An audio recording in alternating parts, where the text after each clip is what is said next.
What's up guys? So ngayon yung third day ng ating Nutri-Meal Reset Program. So before tayo mag-start na kumain ng lunch natin, kailangan muna natin mag-check ng timbang natin ngayon kung nakapag-lose na tayo ng weight. Kasi ika-third day talaga ng start na mag-lose ka ng weight. Okay? O pa, tara, tignan natin.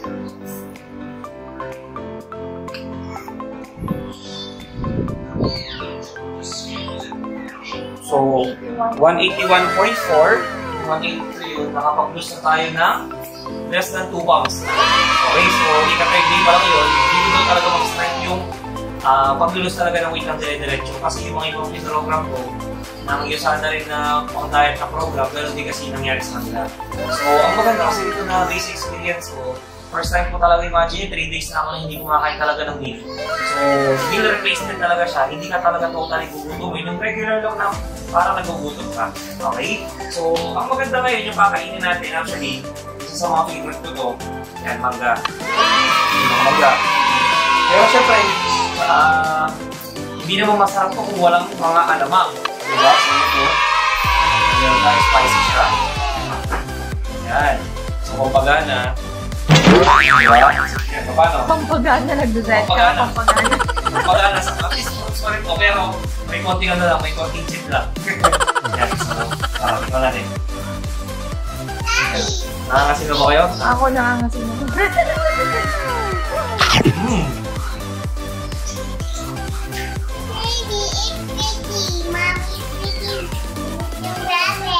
Yes. Yang, ang ano? Ha?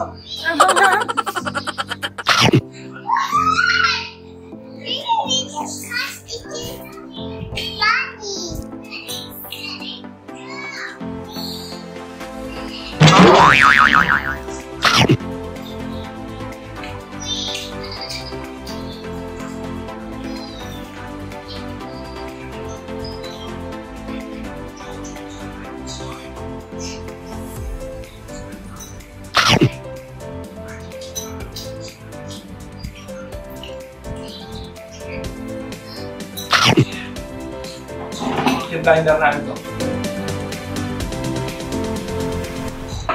Ano kaya ngayon? Strawberry naman.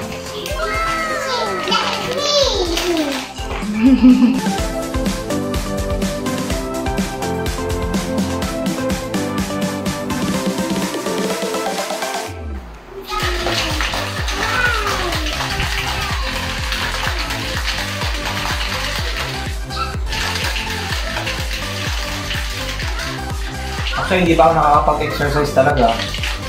So, siguro pag nag-exercise pa ako, mas lalo pa akong papayato. Kaya, mas lalong lilit yung tiyan ko. Yan. So, essential.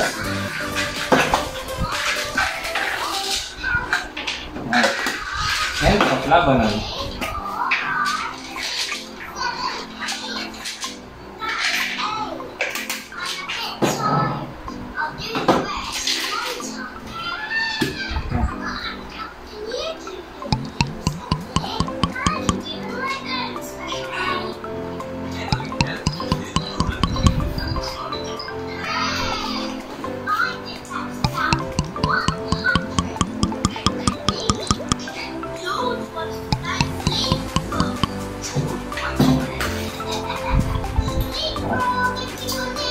Pilot.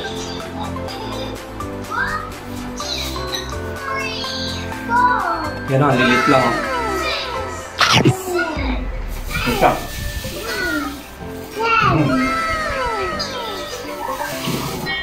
Nangangasim na ba kayo dyan? O, paano? Tutuloy ko lang mamaya. Wala sa subo na to. Ito.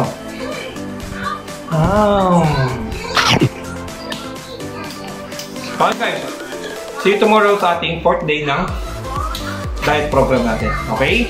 O sige, babay tayo sa kanila. Bye-bye mga ka-famous! Wow! Iba ba yan? Iba naman, Bri. Isa pa? Dito, Bri. Dito.